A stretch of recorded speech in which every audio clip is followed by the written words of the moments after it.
आपको मिलवाते हैं एक ऐसे एक्टर से जिन्होंने थिएटर के साथ साथ भारतीय फिल्मों में भी अभिनय किया है जी, और साथ ही कई अलग अलग भाषाओं में भी काम किया है। आइए मिलते हैं अभिनेता सतीश कुमार जी से।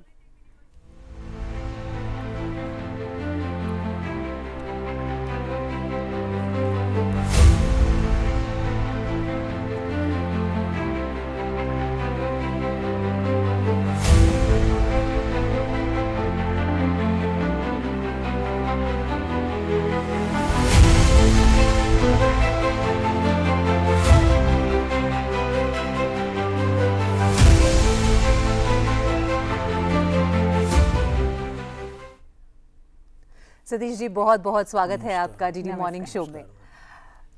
इंटरेस्ट एक्टिंग में बचपन से था, थिएटर बचपन से कर रहे थे? Yes ma'am. लेकिन वो जो पहली फिल्म थी जिंगमाम, और वो भी खासी भाषा में, जो मेघालय की एक भाषा है, उसमें आपने किस तरह से सिनेमा की दुनिया में पदार्पण किया जिंगमाम के साथ?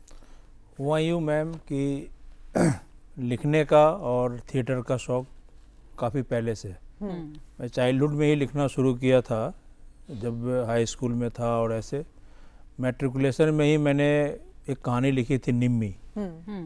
और उसको लिखने के बाद क्या किया, हम शुरू में क्या करते थे, उसको बाइंडिंग करते थे।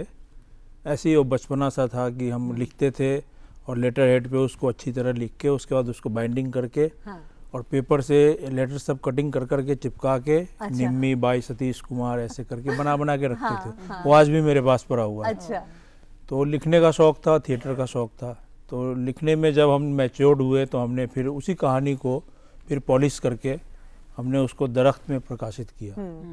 उसके बाद मेरे एक दोस्त हैं मुनीश जी, उनके पास गया मैं कि भाई आप हमारी कहानी पे आप पिक्चर अगर बनाना चाहते, फिल्म में करें हो, तो उन्होंने कहा कि मैं आपको एक कहानी पे बनाऊंगा बाद में, लेकिन आपकी पर्सनालिटी जो है कुछ मिलती है हमारे एक फिल्म के कैरेक्टर से। अच्छा। तो आप मेरे फिल्मों में कीजिए। एक्टिंग का शौक था, इस तरह से हमारी शुरुआत हुई और वही पहली फिल्म बनी जिंगमाम। और ये उस समय आप मेघालय में थे जब मेघालय बात में बता रहे जी, हैं जी, ये? जी। अच्छा, तो वो खासी भाषा में फिल्म थी? खासी भाषा में थी। लेकिन और आपके डायलॉग्स? मुझे प्रिविलेज मिला उसका कि उन्होंने अच्छा। कहा कि आप मिनिस्टर का रोल था, मंत्री का। तो उन्होंने कहा मंत्री लोग तो हिंदी भी बोलते हैं, कहीं भी जाते हैं, उनका ट्रांसलेटर होता है। तो मेरे लिए एक ट्रांसलेटर रखा गया, जो फिल्म में मैं बोलता हूँ उसको ट्रांसलेट करके उनको फार्मर को सुनाते हैं, फिर उधर से ये। तो इस तरह से शुरुआत हुई हमारी। तो वो कैमरा को फेस करने का पहला आपका एक्सपीरियंस था? पहला एक्सपीरियंस था। मैंने एक्सीडेंटल कह सकते हैं कि मैं actor. But how was it? क्या मतलब उसने आपको इतनी प्रेरणा दी कि आपको लगा कि नहीं, अब मुझे आगे फिल्में करनी है? नहीं, शौक तो बहुत था। अच्छा, लेकिन हम सोचते थे कि मौका नहीं, थिएटर में खुश था मैं। क्योंकि आज के डेट में भी थिएटर पसंद है मुझे, थिएटर अच्छा लगता है। लेकिन वो जब मिला तो लगा कि नहीं, फिल्म एक्टिंग भी अच्छी है। तो अभी भी थिएटर कर रहे हैं साथ साथ आप? करते हैं। अच्छा। कभी कभी करते हैं, अब कम हो गया है थोड़ा। लेकिन करते हैं। जो कितना अंतर रहता है जब हम थिएटर में एक्टिंग की बात करते हैं और फिर फिल्मों की एक्टिंग की बात करते हैं? मैं अपना बताऊं, चूंकि ये तो एक्टर पे डिपेंड करता है, हर एक एक्टर का अपना अपना होता है, वो कर लेते हैं। लेकिन मुझे देखा जाए तो फिल्मों में एक्टिंग करना मुझे थोड़ा सा इजी लगता है। इजी लगता है? अच्छा। और थिएटर थोड़ा सा टफ है। ऐसा क्यों? लेकिन दोनों का अलग अलग कुछ विशेषताएं भी हैं और अवगुण भी है। जैसे कि आप फिल्मों में करेंगे तो छोटी से छोटा एक्सप्रेशन भी होता है, अगर आपका ये हुआ तो पकड़ में आ जाएगा। थिएटर में वो छिप जाता है। लेकिन थिएटर में लाइव होता है तो आपको फिर वहाँ पे डायलॉग्स वगैरह वहाँ सारे जो है रटे होने पड़ते हैं, वो प्रिपेयर होके जाना पड़ता है। और रिएक्शन भी तुरंत मिल जाता है। आपने अगर एक जोक क्रैक किया है तो उसका अगर असर नहीं दिखा तो कभी ऐसा होता है प्ले में कि थोड़े से निराश हो जाते हैं कि अरे यहाँ पे पंच लाइन नहीं डिलीवर हो पाई है, लेकिन अगले शॉट में हमें और अच्छा करना है? मेरे साथ ऐसा नहीं हुआ है, क्योंकि मैं जब भी जो पंच लाइन लेके जाता हूँ, कुछ सोच के जाता हूँ, तो वो दो चार ही होते हैं पूरे प्ले में, जहाँ पे तालियां पढ़ी जाती है। तो पढ़ जाती है तो बस उतना ही खुश होने के लिए उतना ही बहुत है। जी बिल्कुल। ज़्यादा एक्सपेक्ट करना ठीक नहीं है कि हम जो चीज़ सोच के नहीं जा रहे हैं उस पर भी ताली पड़े, अच्छी बात नहीं है जी। अच्छा, अगर हम आपके रोल्स को देखें तो वो मतलब गौण कलाकार जो साइड कैरेक्टर्स होते हैं उसकी तरह से, कभी मिनिस्टर, कभी इंस्पेक्टर, है ना, और इनको यूजुअली लोग हो सकता है कि इतना ज़्यादा ये इम्पैक्ट ना डालें, लेकिन इनकी वजह से जो इम्पैक्ट असल में फिल्मों पे पड़ता है उसके बारे में हम थोड़ा सा जानना चाहें। देखिए, थिएटर आर्टिस्ट को मोस्टली ऐसी रोल मिलते हैं। आप किसी भी थिएटर आर्टिस्ट को देखेंगे तो उसको लोग डिफरेंट टाइप का ही रोल देते हैं कि क्योंकि वो करने में सक्षम होते हैं और करना भी चाहते हैं वो, और हमें अच्छा भी लगता है। हमें डिफरेंट कैरेक्टर मिलता है तो अच्छा लगता है। तो लेकिन और क्या पूछा था आपने कुछ? हाँ, मैं ये जानना चाह रही थी कि उन कैरेक्टर्स की वजह से जो इतना इम्पोर्टेंट कोई सीन बन पाता है, हाँ, उस पे थोड़ा सा हम चाहेंगे। जैसे मैं ऋचा की ही बात में यहाँ पर ऐड करना चाहूंगी, आज हम ओम प्रकाश जी के जन्मदिन को यहाँ पर सेलिब्रेट कर रहे हैं। हमने एक इतना खूबसूरत सा एक वो मेडले देखा उनके डायलॉग्स का और उनके परफॉर्मेंसेस का। हम जानते हैं ओम प्रकाश जी जैसे कई एक्टर्स हैं जिनको कहने के लिए लीड एक्टर्स नहीं थे, लेकिन उनके कंधों पे फिल्म का दारोमदार होता था। चाहे हम चुपके चुपके की बात करें या फिर हम शराबी की बात करें, माइनस ओम प्रकाश जी वो फिल्म नहीं हम इमेजिन कर सकते। तो इतनी महत्वपूर्ण भूमिका रहती है the so called side actors जिनके की कंधों पे सारी की सारी फिल्म का दारोमदार होता है। जी जी, आपने ओम प्रकाश जी की बात की, वो उनका जो कैरेक्टर था वो लीड से कम कहीं नहीं था। किसी फिल्म में नहीं देखेंगे वो। उनको साइड कैरेक्टर भी नहीं कह सकते हैं। लेकिन ऐसे भी कलाकार हुए हैं जो कि छोटा छोटा रोल करके एक मिनट का 2 मिनट का करके भी अपनी छाप छोड़ जाते हैं। और उनका नाम लेना ठीक नहीं है क्योंकि शायद वो बुरा मान जाए, लेकिन ऐसे कितने कैरेक्टर है। अब एक कैरेक्टर जैसे ले राजपाल यादव जी का जो पहली फिल्म थी शूल में जो था कैरेक्टर, छोटा सा कैरेक्टर छाप छोड़ गए। बिल्कुल। तो वो मेरा मानना है, अब क्योंकि कैरेक्टर के रोल पे डिपेंड करता है कि वो किस तरह का रोल कर रहे हैं, वो छाप छोड़ सकते हैं। बिल्कुल जी। आपसे ये जानना चाहेंगे सतीश जी कि आप तो लिखते भी हैं और आपकी किताब दरख्त आपने यहाँ टेबल पर रखी भी है। मैं चाहती हूँ एक बार किताब आप अपने हमारे दर्शकों को दिखाएं, और ये भी जानना चाहूंगी कि एक बतौर लेखक क्या एक एक्टर होना थोड़ा आसान हो जाता है या मुश्किल होता है? इसमें भी मैम वही चीज़ है, पहले जो मैंने बताया कि ये डिपेंड करता है कि एक्टर पे।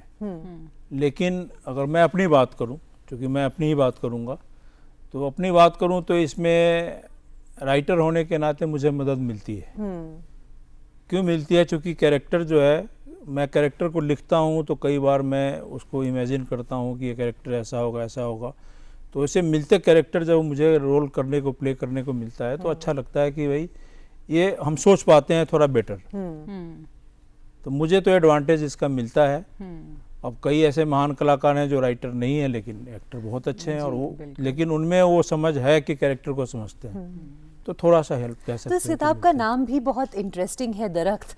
क्या है इस किताब का सार, अगर थोड़ा सा बता सकें हम? जी, ये कि एक कहानी संग्रह है ये। अच्छा। तो जैसे कि एक दरख्त की विभिन्न शाखाएं होती है और सारी शाखाएं जो है ऑलमोस्ट सेम ही होती है, प्रिय होती है।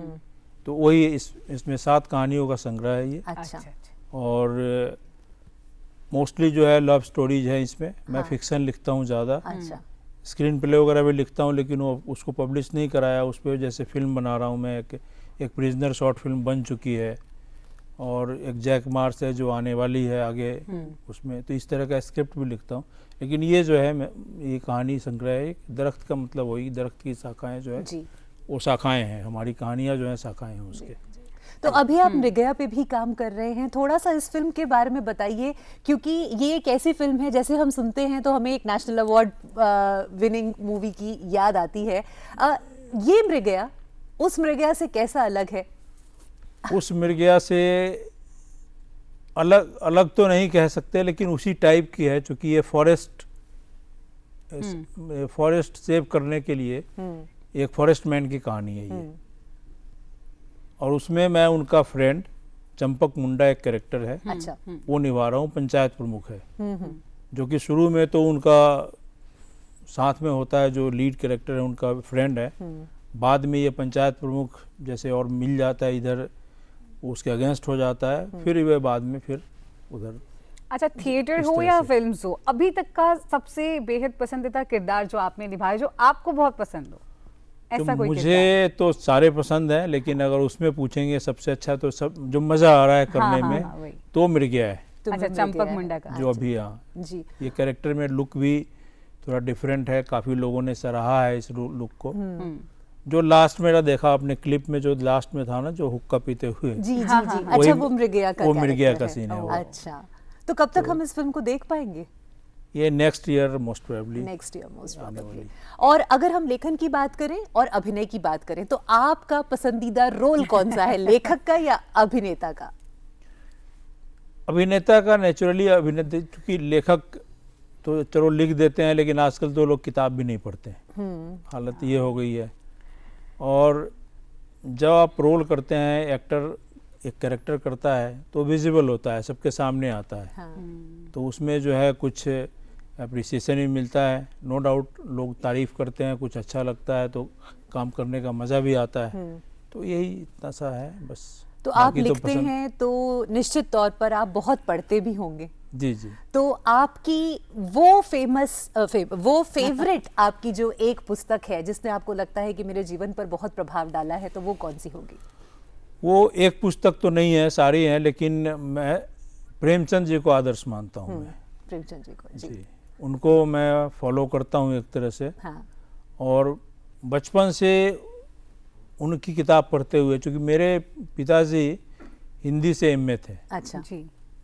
तो उनके घर में जो है हिंदी की किताबें बहुत तो सारी साहित्य थी। का एक साहित्य परिवेश का जो है था। वो घर पे था तो हमेशा। जब छोटा सा था मैं, तो उसी समय से मुझे पढ़ने का शौक था, तो बहुत सारी कहानियाँ उनका, बहुत सारे उपन्यास जो समझ में भी नहीं आते थे, गोदान, गबन, और ये कहानियाँ जो है कफन, नमक का दरोगा, और ये पंच परमेश्वर, ये सब मैं बचपन में पढ़ चुका था। जी। और इतना मज़ा आता था कि इसको हम बार बार पढ़ते थे। जी।